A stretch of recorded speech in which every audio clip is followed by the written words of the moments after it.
자, 여러분 반갑습니다. 저는 국민연금공단 노후준비 전문강사 강석기라고 합니다. 인사드리겠습니다. 자, 이번 시간에는 은퇴 후에 건강보험료를 내지 않는 방법에 대한 얘기를 좀 드리고자 합니다. 자, 은퇴를 하시면은 사실은 건강보험료가 제일 부담이 됩니다. 왜냐하면은 직장에 다닐 때는 사실 건강보험료가 그렇게 봉급에서 이게 공제가 되기 때문에 별로 부담이 안 됩니다. 근데 은퇴를 하시면 어떻게 되면 지역가입자로 오셔야 돼요. 그러면 한 달에 예를 들어 30만 원, 40만 원 이렇게 나온다면 얼마나 부담이 되겠습니까? 자, 그래서 안 내는 방법. 안 내는 방법은 피부양자로 등재하는 겁니다. 집에 배우자가 계시면은 배우자가 직장을 계속 다니고 있다. 그러면 배우자 앞으로 올리시면 되겠죠. 그런데 또 자녀가 있으면 자녀 앞으로 올리시면 됩니다. 자, 그래서 오늘은 거기에 대해서 좀 상세하게 알아보도록 하겠습니다. 자, 세 가지 이 요건이 충족이 돼야 됩니다. 자, 첫 번째는 뭐냐면요, 자녀가 이제 직장을 다니시면 되겠죠. 물론 이제 두 번째, 그 다음에 소득 요건입니다. 소득 요건은 소득이 합산소득이라 그러는데 여기 2천만 원 이하이면 됩니다. 자, 세 번째는 재산 요건입니다. 재산 요건은 5억 4천 이하이면 되는데 이게 5억 4천이라는 게 이게 재산 가표를 말합니다. 제가 좀 상세하게 또 얘기를 드리겠습니다. 자, 이 세 가지가 다 충족이 돼야 건강보험료를 안 낼 수 있다. 거의 피부양자로 등재를 할 수 있다. 이런 얘기입니다. 자, 일단 하나하나 한번 알아보도록 하겠습니다. 자, 일단 자녀가 직장을 다녀야 된다. 물론 배우자가 직장을 다니시면 배우자 앞으로 올리시면 되겠죠. 그래서 자녀는 여기는 아들, 딸, 사위, 며느리 다 해당이 됩니다. 물론 연세가 또 많으셔갖고 자녀들이 직장을 안 다니시면은 손자, 손녀에게도 올릴 수는 있습니다. 물론 또 주소가 달리 되어 있어도 가능합니다. 자, 그래서 첫 번째는 통과될 가능성이 매우 높습니다. 자, 문제는 두 번째입니다. 두 번째. 소득 요건이 통과가 어렵다. 이런 얘기입니다. 합산소득 2천만 원 이하이면은 이 합산소득은 은퇴하시고 나면은 거의 연금소득이 주류가 됩니다. 자, 그러면 연금이 이게 2천만 원 이하여야 된다. 이런 얘기입니다. 자, 그러면 공무원연금하고 국민연금하고 제가 한번 비교를 해드리겠습니다. 자, 공무원연금을 월 300이라고 가정하면 연간으로 따지면 3,600이 됩니다. 2천이 넘어서기 때문에 피부양자가 안 된다. 이런 얘기입니다. 자, 국민연금은 어떻게 되겠습니까? 월 166만 원을 받으면은 어떻게 되십니까? 연 1992만 원이 됩니다. 그래서 피부양자가 가능하다. 이런 얘기입니다. 자, 그런데 예를 들어 작년에 내가 166만 원을 월 받았어요. 그러면은 원래 피부양자로 등재는 가능하겠죠. 근데 내년이 문제입니다. 내년이 안 된다는 얘기입니다. 왜? 국민연금, 공무원연금은 이게 물가를 계속 반영해 주기 때문에 내년에는 2천만 원 무조건 넘습니다. 자, 그래서 국민연금을 요사이 조기로 수령하는 경우가 많이 있습니다. 자, 조기로 수령하는 경우를 제가 한번 비교를 해봤습니다.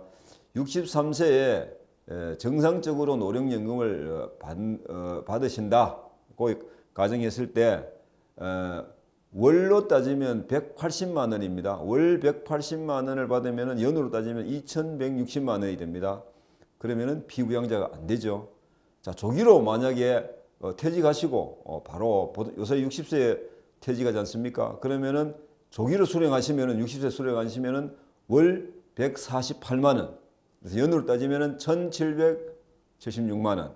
자, 이래서 피부양자가 가능하다. 그래서 현재 우리가 은퇴하시고 조기로 수령하는 경우가 좀 많다. 이렇게 보시면 됩니다. 자, 그 다음에는 우리가 임대소득이 있는 경우가 있어요. 임대소득. 노후에 내가 조금 현금 흐름을 좀 많이 만들기 위해서 임대소득, 임대사업자 등록을 하시면 어떻게 될까? 이런 얘기입니다. 자, 임대사업자를 등록을 하는 경우가 있고 또 등록을 안 하시는 경우가 있어요. 그냥 세무서에 사업자 등록만 하는 경우가 있다. 이런 얘기입니다. 그리고 지자체에 임대사업자 등록을 하는 경우가 있고 안 하는 경우가 있습니다. 자, 임대사업자 등록을 하시면 어떻게 되느냐? 임대소득이 1,000만 원 이하이면 가능합니다. 자, 그러면 월로 따지면 83만 원 된다. 이렇게 보시면 됩니다. 자, 왜 그러면은 1,000만 원 이하이면은 피부양자가 가능하냐? 필요 경비를 사업자 등록을 하시면 필요 경비를 600만 원을 공제를 해주고 또 기본 공제는 한 400만 원 정도 공제를 해줍니다. 자, 그러다 보니까 가세 대상 소득이 제로가 됩니다. 가세 대상 소득이 제로가 되면은 피부양자가 가능합니다. 자, 그 다음에 임대사업자를 미등록하는 경우는 어떻게 하느냐? 그렇게 하면은 공제해 주는 금액이 더 적어요. 그래서 400만 원 이하입니다. 400만 원. 필요경비 200, 기본공제 200. 막 이래서 임대소득이 33만 원. 막 이럴 경우에 가세 대상 소득이 제로가 되기 때문에 가능하다. 그래서 임대사업자를 내고 등록하시고 세를 주고 이렇게 하는 걸 한번 고려해 볼 필요가 있겠죠. 자, 그 다음에 이자 배당입니다. 이자와 배당 소득이 있는 경우는 어떻게 될까? 우리가 돈을 은행에 예치를 해 놓는다거나 그다음 또 주식을 투자하는 경우를 말하죠. 그죠? 이게 배당 소득이 연간 1,000만 원이 안 되면은 다른 소득하고 합산을 안 합니다. 일단 1,000만 원 밑으로면은 전혀 우리가 피부양자 되는 거는 상관이 없다 이렇게 보시면 되고, 자, 1,000만 원이 초과됐을 때가 문제가 됩니다. 1,000만 원이 초과되면은 다른 소득하고 합산을 해요. 그래서 내가 연금 소득이 또 1,000만 원 있어. 그러면은 2,000만 원이 초과되기 때문에 피부양자가 안 될 수 있다 이런 얘기입니다. 그래서 만약에 내가 이자하고 배당 때문에 내가 피부양자가 못 된다 그러면 어떻게 하시면 되겠습니까? 만약에 주식을 많이 보유하고 있다 그러면 연말에 일부를 좀 처분을 하셔서 1,000만 원 밑으로 만드시면은 또 가능할 수는 있겠죠. 자, 그래서 이제 소득 요건은 한 이 정도로 보시고, 자, 세 번째입니다.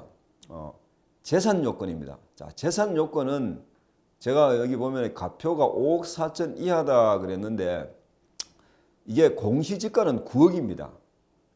실거래가는 한 14억에서 15억 정도 보시면 되겠죠. 이러면 피부양자가 가능하면 재산 요건 통과가 된다 이런 얘기입니다. 자, 그럼 5억 4천이 넘어야 어떻게 되냐? 넘는 데 대해서는 9억까지는 또 봐줍니다. 9억까지는 소득이 1,000만 원 이하여야 된다는 얘기죠. 그죠? 자, 그래서 연금 소득이나 이런 게 1,000만 원 이하여야 가능하기 때문에 실제로 재산 요건도 서울 같은 지역에서는 공시지가 9억에서 15억 사이에 집이 얼마나 많습니까? 자, 이런 데 계시는 분들은 소득이 1,000만 원 이하이기 때문에 피부양자가 가능하기가 굉장히 어렵지 않겠나 이런 생각이 듭니다. 자, 그래서 제가 세 가지 건강보험료를 내지 않기 위해서는 세 가지 요건을 충족해야 되는데, 자, 이 세 가지 요건이 자녀가 직장을 다닌다거나 그 다음에 소득이 2,000만 원 이하, 그 다음에 또 재산이 가표가 5억 4천 이하, 또 넘더라도 9억까지는 어떻게 되겠습니까? 9억까지는 또 이제 소득이 1,000만 원 이하여야 되기 때문에 이걸 통과하기가 지금 상당히 어려운 분들이 상당히 많으실 겁니다.